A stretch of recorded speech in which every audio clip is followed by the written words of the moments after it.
Доктор Алексей Морозов стоял под ярким светом операционной, сосредоточенно нахмурив брови и вглядываясь в хирургическую петлю. Он надеялся избежать посещения операционной, но его попытки причиняли девочке слишком много боли и страданий. Так что единственным оставшимся вариантом было дать ей успокоительное и провести операцию. Сегодня Алексей столкнулся с беспрецедентным испытанием. Живая змея застряла в ухе маленькой девочки. Для него это было впервые, но он был готов принять вызов. Маша Рудина, пятилетняя девочка, которая держалась за голову и тянула себя за ухо, поступила в больницу рано утром. Ее мать Татьяна в отчаянии объяснила, что ее дочь жаловалась на сильную боль в ухе. Она проснулась с криком, и мать не смогла успокоить ее, как ни старалась. Маша сказала, что у нее в ухе что-то шевелится. Сначала Татьяна ей не поверила, решив, что крик был вызван ночным кошмаром в сочетании с болью в ухе. Но Маша была настойчивой. Она отчаянно тянула себя за ухо, расцарапывая его до крови. Поэтому, чтобы попытаться доказать ей, что это была обычная ушная боль, Татьяна схватила фонарик и заглянула ей в ухо. Однако, когда она заглянула в ушной канал с фонариком, то увидела нечто, выходящее за рамки понимания. Маленькая змейка с едва заметной головкой каким-то образом заползла Маше в ухо, пока она спала. Ее дочь была права, и теперь Татьяна ужасно беспокоилась о том, что может случиться. Персонал отделения неотложной помощи немедленно вызвал доктора Морозова, ведущего лор-хирурга больницы, известного своим умением сохранять спокойствие в стрессовых ситуациях. На протяжении всей своей карьеры доктор Морозов сталкивался с самыми разными вещами, застрявшими в полостях тела людей, особенно с маленькими детьми, которые были известны тем, что засовывали разные предметы в уши и носы, когда их родители на секунду отворачивались. В большинстве случаев эти штуки можно было бы довольно легко удалить твердой рукой и при некотором содействии пациента. Необходимость в серьезном хирургическом вмешательстве возникала редко. Поэтому, хотя доктор Морозов никогда раньше не удалял змею из чьего-либо уха, он был уверен, что найдет способ вытащить это существо, не подвергая девочку хирургическим травмам. Первым делом он попытался выманить змею без инвазивных процедур. Доктор Морозов осторожно уложил девочку на бок, наклонив ухо вверх, и предпринял попытку нехирургического удаления с помощью небольшого отсасывающего устройства и деликатных инструментов, предназначенных для удаления инородных предметов из ушных каналов. Идея заключалась в том, чтобы создать мягкое отрицательное давление, которое могло бы побудить змею выползти самостоятельно, минимизировав травму для девочки. Пока он работал, Маша начала хныкать. Ее глаза были прищурены от боли. Поэтому доктор Морозов решил сменить тактику. Он усадил Машу на стул и попытался достать змею большим пинцетом. Он ясно видел змею, но каждый раз, когда ему казалось, что он держит ее в руках, казалось, что какое-то сопротивление мешает убрать ее. Змея, почувствовав беспокойство, забралась глубже в канал, усиливая хватку, и страдания Маши усилились. Ее маленькое тельце задрожало, а кардиомонитор показал резкий скачок показателей. Увидев это, доктор Морозов понял, что другого выхода нет. Змею нужно было удалить хирургическим путем, прежде чем она причинит еще больший вред. Стоя сейчас у операционного стола, он почувствовал всю тяжесть ситуации. Дело было не только в необычности случая, но и в том факте, что змея все еще была жива. Каждое малейшее движение ее тела грозило дальнейшим повреждением хрупких структур уха, барабанной перепонки, слуховых нервов и лабиринта внутреннего уха. Одно неверное движение, и Маша могла потерять слух или, что еще хуже, получить необратимое повреждение мозга.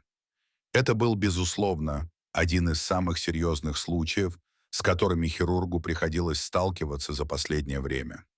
Доктор Морозов осторожно ввел тонкий эндоскоп в ухо девочки и камера показала увеличенный вид тела змеи. Она была тонкой, не толще карандаша, но ее чешуя мерцала в резком хирургическом свете. Она могла забиться в ответ на их попытки извлечь ее, и любое резкое движение могло нанести непоправимый вред. Каждый вдох, который делал доктор Морозов, давался ему с трудом. Ни один учебник по медицине не подготовил его к подобному случаю. Когда щипцы коснулись хвоста змеи, на мониторе зафиксировался учащенный пульс девочки. Змея отреагировала, слегка дернувшись, отчего по телу Маши пробежала рябь. Доктор Морозов сделал свое следующее движение с еще большей осторожностью, ухватившись за хвост змеи так легко, как только мог. Змея снова пошевелилась, ее тело слегка сжалось, но она не стала вытягиваться дальше. Это был хороший знак. Алексей начал медленно тянуть, стараясь не давить слишком сильно на слуховой проход девочки. Потянув, он почувствовал сопротивление, которое ощущал, когда Маша была в сознании. Что-то было не так. Змея застряла. Но это не было агрессивное сопротивление со стороны змеи. Казалось, что-то в глубине слухового прохода удерживает змею на месте. Алексей лихорадочно соображал, рассматривая все возможные варианты. Не застряла ли ушная сера на барабанной перепонке? Он не мог видеть достаточно четко. Ему нужно было рассмотреть все получше. Он осторожно извлек щипцы и настроил эндоскоп, чтобы поближе заглянуть в слуховой проход. От того, что он увидел, у него по спине пробежал холодок. Змея обвилась вокруг небольшого острого инородного предмета, крошечного металлического кусочка, застрявшего в барабанной перепонке.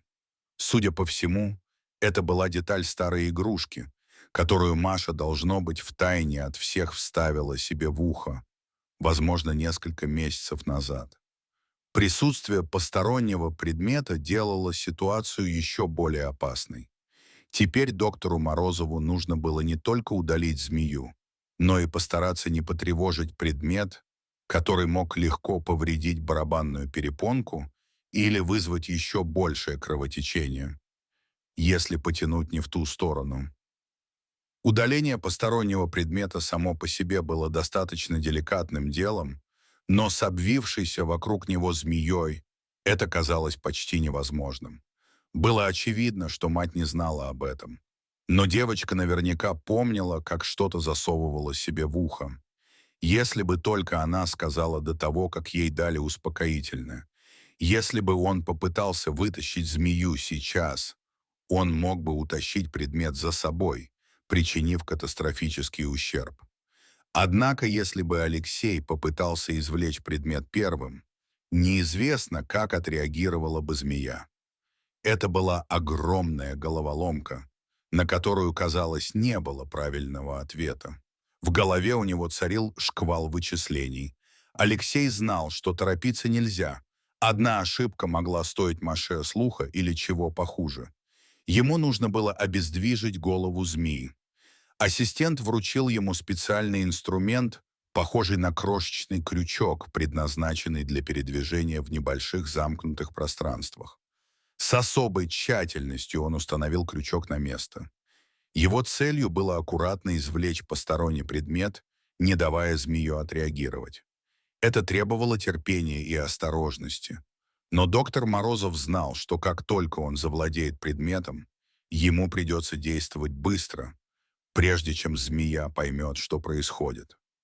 Сделав глубокий вдох, ему, наконец, удалось извлечь инородный предмет, осторожно вынув его из уха девочки. Теперь наступил самый критический момент. Змея, больше не попавшая в ловушку, могла запаниковать, начать метаться или кусаться. Сердце доктора Морозова бешено колотилось в груди, когда он снова сосредоточился на змее. Сделав еще один глубокий вдох, он переместил щипцы и снова осторожно ухватил змею за хвост. Медленно, миллиметр за миллиметром, он вытащил змею. На этот раз сопротивления не было, но хирург не хотел праздновать это раньше времени. Только когда змея была извлечена, он почувствовал себя счастливым. Теперь оставалось только проверить ухо Маши и привести ее в чувство.